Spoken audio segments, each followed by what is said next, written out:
tuwing pumupunta ako dito, nakaalala kong lahat. Parang kahapon lang.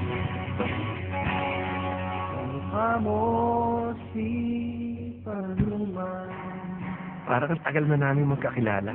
Tayo ay bata pa. Yung mga gusto ko, gusto rin niya.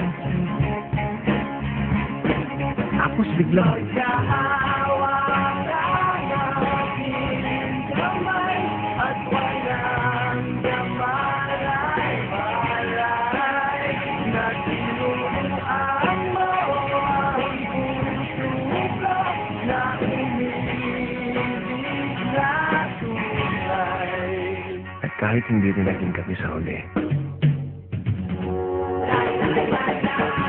siya pa rin ang first love ko.